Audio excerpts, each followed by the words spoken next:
Hi there, my name is Ellen Wiitala, and I am a medical student at Michigan State College of Human Medicine. And I am here to talk about our study, which sought to compare CT use and mortality in severe pediatric blunt trauma at pediatric trauma centers versus adult trauma centers. So blunt trauma accounts for the vast majority of thoracic trauma in pediatric patients. And in this patient population, CT is the gold standard in identifying injury. CT is widely available, fast, accurate, and relatively cost efficient. However, CT comes with serious radiation risks, which is especially concerning in kids.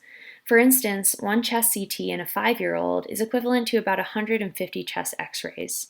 And notably, Brody et al. Found that CT rarely alters management in blunt trauma. So nationwide, we have been observing a trend and desire for limiting CT use when possible in pediatric patients. Studies have also shown significant differences in CT use between pediatric patients presenting to adult trauma centers and those presenting to designated pediatric trauma centers. And these studies have all found increased CT usage in non-pediatric facilities. To this date, no studies exist comparing CT use in pediatric patients of any age presenting with blunt trauma, and a study like this may help inform future treatment standards. So our question was, is there a difference in CT usage between adult trauma centers and pediatric trauma centers in the setting of severe pediatric blunt trauma? We chose to conduct a retrospective analysis of the single year of 2015 using National Trauma Databank patient records. Our subjects were all pediatric patients less than 18 years old, presenting with blunt trauma with an injury severity scale of more than 15, and treated at a level 1 or 2 trauma center. We did exclude patients transferred from other institutions or dead on presentation, as well as records without ICD-9 codes or patient age. After exclusion criteria, we had a final PTC population of 1,400 patients and an adult trauma center population of about 4,800 patients. The primary outcomes we looked at were rates of head, thoracic, and abdominal CT, as well as mortality. We also considered secondary outcomes, including rates of additional imaging, including ultrasound, X-ray, and MRI, number of ventilator-free days, hospital length of stay, ICU length of stay, and discharge status. We did consider potential confounding variables, including demographics, vitals, and GCS on presentation, and average injury severity scale between the adult trauma center and pediatric trauma center groups.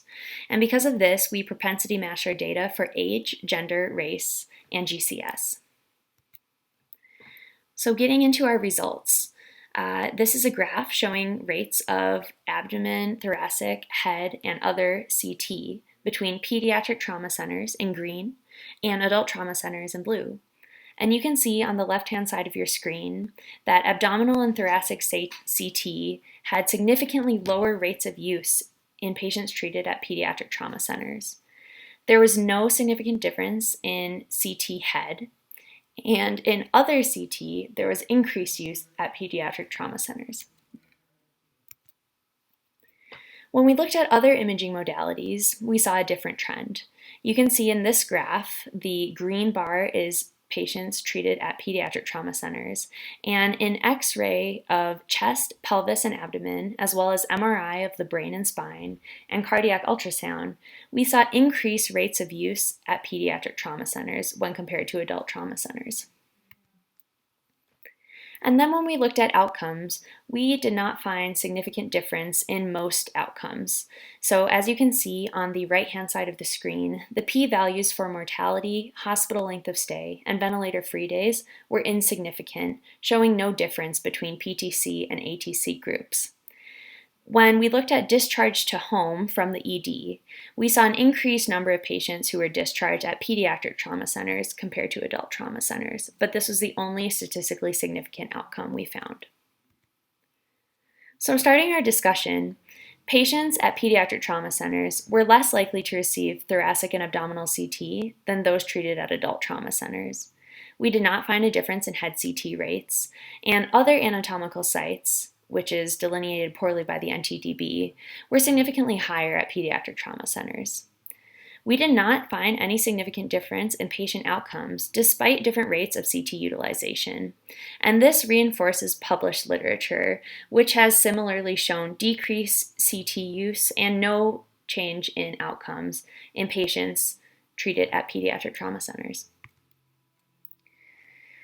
So, the rates of thoracic and abdominal CTs were interestingly inversely proportional to the X-ray and MRI rates at pediatric trauma centers, and this may suggest that pediatric trauma centers are more likely to use lower radiation alternatives compared to CT.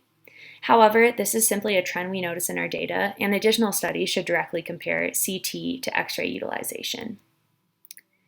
We did have some limitations in our studies. We had to exclude a large number of patients due to incomplete chart information, and even after propensity matching, our patient group still differed slightly in systolic blood pressure and respiratory rates.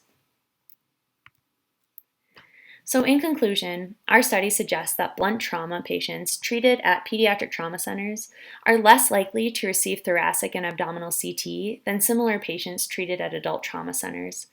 This difference in care has little impact on outcomes. And further studies are needed to measure the efficacy of CT versus other imaging options. However, our study does suggest that a clinical decision-making tool would be useful to guide protocol in the setting of pediatric blunt trauma and limit radiation risk to children.